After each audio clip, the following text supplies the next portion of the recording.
Hyper laser fabric के tutorial में आप लोगों का बहुत बहुत स्वागत है। और ये एक लंबी सी प्लेलिस्ट होगी जिसमें वीडियोस स्टेप बाय स्टेप्स आएंगी।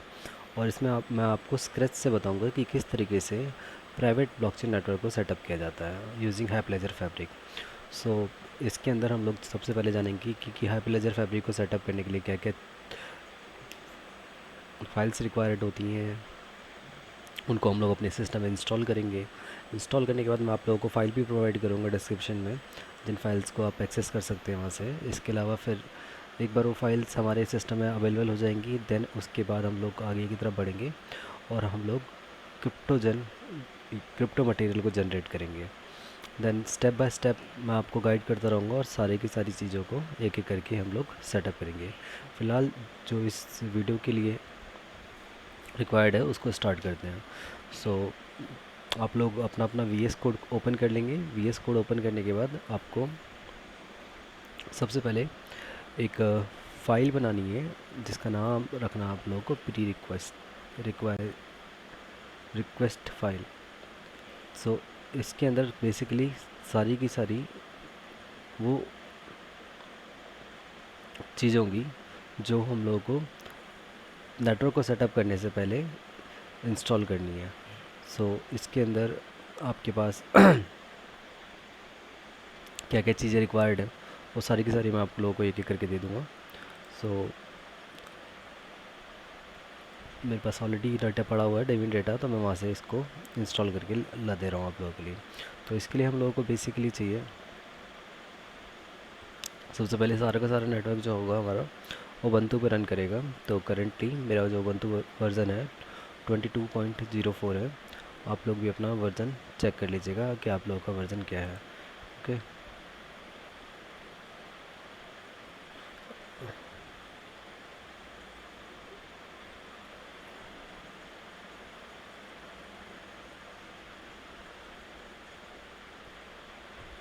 सो सबसे पहले वर्ज़न चेक करेगा ये फ़ाइल हमारी। वर्ज़न चेक करने के बाद अगर अगर वही वर्ज़न कैपेबल होगी तो आगे बढ़ेगी, नहीं होगी तो यहीं पे एरर थ्रो कर देगा। दूसरी चीज़ ये कैसे करेगा कि जो आपके पास पैकेजेस लिस्ट है उनको इंस्टॉल करेगा आपके सिस्टम में, फिर देन गेट को इंस्टॉल करेगा। ठीक, गेट को इंस्टॉल करने के बाद आपके पास ये बिल्ड असेंशियल्स लाइब्रेरी जो भी SSL होंगी या NVM डिपेंडेंसीज होंगी उनको इंस्टॉल करेगा हमारे सिस्टम में। उसके बाद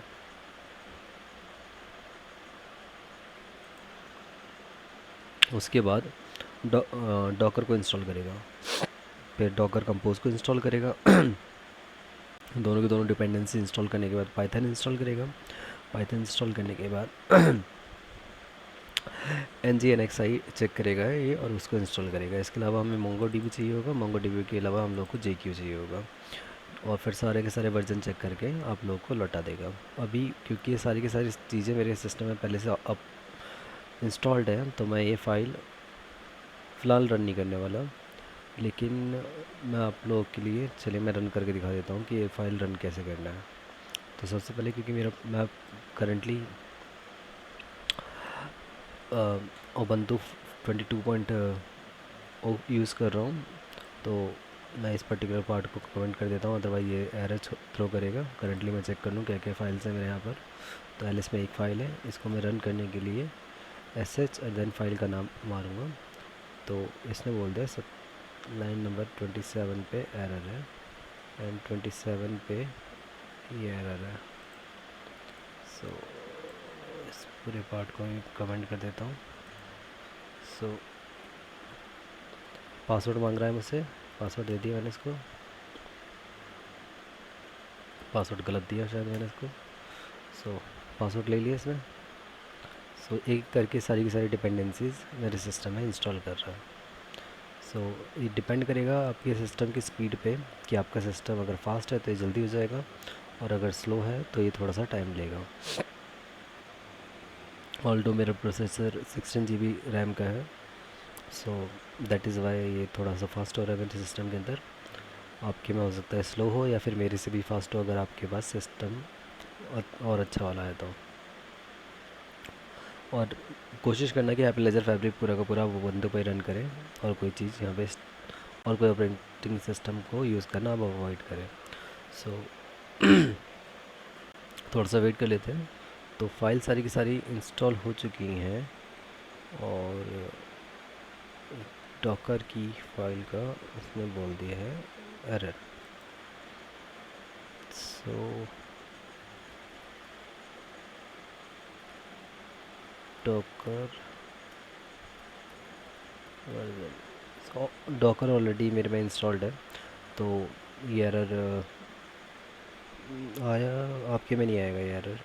तो प्री रिक्वेस्ट सारी की सारी चीज़ें जो हम लोग को रिक्वायर्ड है वो सारी की सारी इंस्टॉल हो चुकी हैं हमारे सिस्टम के अंदर ना। अब अगला काम है हमें आगे की तरफ बढ़ना। अब आगे की तरफ बढ़ने के लिए हम लोग सबसे पहले क्या करेंगे, एक फ़ोल्डर बनाएंगे, इसका नाम रख देंगे हम लोग ब्लॉकचेन नेटवर्क। अब इस फोल्डर के अंदर क्या होगा कि जितना भी ब्लॉकचेन से रिलेटेड डाटा होगा वो सारा का सारा इस फोल्डर के अंदर इंस्टॉल्ड होगा। फिर आपको सबसे पहले क्या करना है, इस फोल्डर के अंदर आपको इंस्टॉल करनी है आप fabric binary. And fabric binary भी मैं आपको प्रोवाइड कर दूंगा, ठीक है, डिस्क्रिप्शन में। ऑल्दो आप ऑफिशियल वेबसाइट से भी ले सकते हैं। तो फैब्रिक बाइनरी की जो कमांड है वो ये रही आपके सामने। मैं थोड़ा सा इसको बड़ा कर दूँ।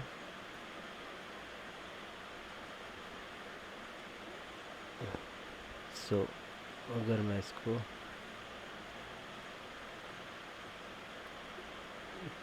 क्लियर कर देता हूँ,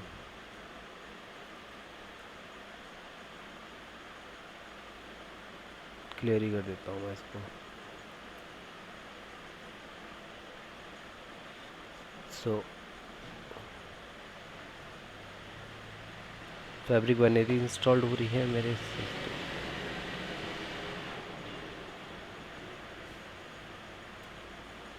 तो अगर इसको क्लियर कर दूँ,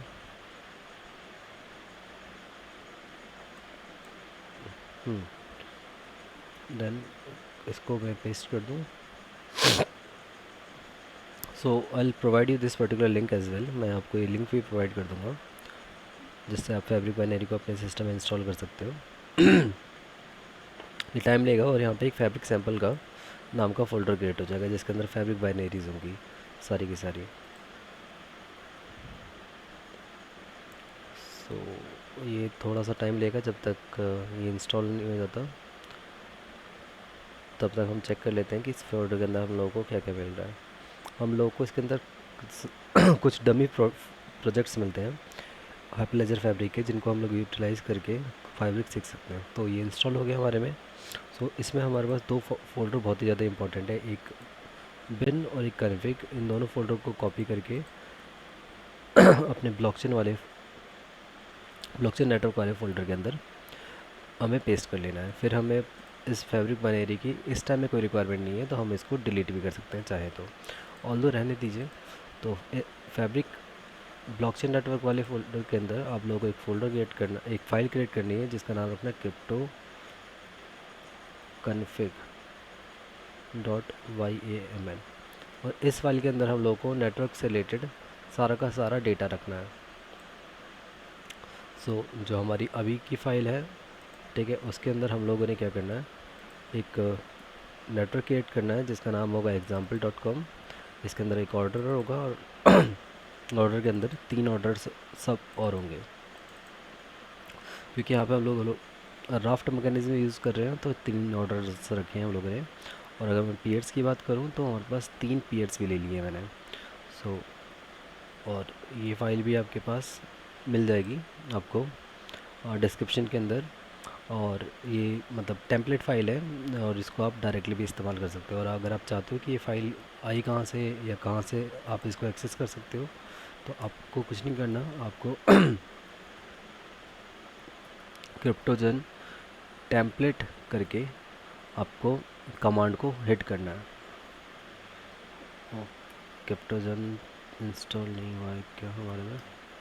क्रिप्टोजन तो इंस्टॉल है, तो क्रिप्टोजन टेम्पलेट, क्रिप्टोजन टेम्पलेट भी काम नहीं कर रहा है, इसका मतलब मैं कुछ गलत मार रहा हूँ। क्या टेम्पलेट नहीं होता, ये होता है शो टेम्पलेट। तो अगर आप शो टेम्पलेट मारोगे कमांड, तो ये आपको एक टेम्पलेट प्रोवाइड कर देगा जिसके अंदर सेम यही जानकारियाँ यहाँ पर जो है लिखी हुई हैं वो यहाँ पर भी होगी आपके पास। तो एक ये ऑर्डर सेटअप हो गया, ऑर्डर सेटअप ये रहा। आप इसको मल्टीपल टाइम्स कॉपी पेस्ट करके और ऑर्डर्स बना सकते हो। और फिर पेयर के लिए, एक पेयर के लिए ये दे रखा है आपके पास, आप इसको अगेन मल्टीपल के लिए कॉपी पेस्ट करके और इसको जनरेट कर सकते हो। तो इस तरीके से आप पेयर और ऑर्डर्स को डिफाइन कर सकते हो। सो ये पर्टिकुलर फाइल हमारे लिए करेगी क्या, ये पर्टिकुलर फाइल हम लोगों के लिए एक ऑर्डर सेटअप करेगी जिसके अंदर 3 ऑर्डर्स और होंगे, और एक नेटवर्क सेटअप करेगी 3 ऑर्गेनाइजेशन के बीच में। पहले ऑर्गेनाइजेशन का नाम है org1, दूसरे का org2, तीसरे का org3। सो इसके अलावा आपके पास हर ऑर्गेनाइजेशन के पास ये 2 पीयर्स प्रोवाइड करेगा, पीयर 0 और पीयर 1, और एक यूज़र प्रोवाइड करेगा। एक एडमिन यूज़र तो होगा ही, उसके अलावा एक और यूज़र प्रोवाइड करेगा। सेम बाकी के ऑर्गेनाइजेशंस के लिए भी होगा। अब यहाँ पर ध्यान से देखिएगा इस साइड क्या होता है। जब भी मैं जनरेट मटेरियल की कमांड मारता हूँ तो उसकी कमांड होती है आपके पास क्रिप्टोजन, देन जनरेट, जनरेट के बाद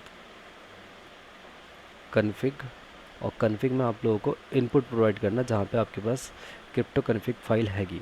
सो क्योंकि अभी मैं जहाँ पर हूँ मैं वहीं से ही इस फाइल की कमांड को मारूँगा, नहीं मेरे को अंदर जाना पड़ेगा। सो इसके लिए मैं क्या करता हूँ, क्या ये क्रिप्टो कन्फिग फाइल है यहाँ पे, नहीं है। सो अभी मैं क्या करता हूँ अंदर जाता हूँ मैं, CD ब्लॉकचेन, और ब्लॉकचेन के अंदर आ गया मैं, और यहाँ पे क्रिप्टो कन्फिग फाइल है। तो यहाँ से मैं कमांड मार सकता हूँ जिस कमांड का नाम है क्रिप्टो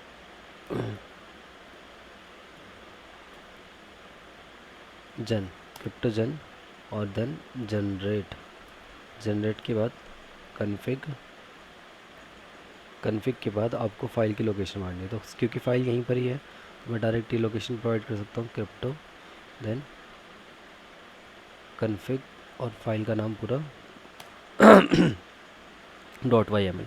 आप इसको भी हिट कर सकते हो। और इसके अलावा आप अगर आउटपुट स्पेसिफाई करना चाहो कि ये फ़ाइल कहाँ पे जाएगी तो आउटपुट भी स्पेसिफाई कर सकते हो। सिंस मैं नहीं चाहता कि फ़ाइल कहीं और जाए, फाइल यहीं पे मतलब डायरेक्टली यहीं पे क्रिएट हो जाए, तो अब यहाँ पर देखना आप लोग क्या होता है, देन यहाँ पर भी क्या होता है देखता हूँ। तो अगर मैं इसको हिट करता हूँ तो 3 ऑर्गेनाइजेशन क्रिएट हुए हैं। पहले ऑर्गेनाइजेशन का नाम है org1, दूसरे का org2, तीसरे का org3.example.com।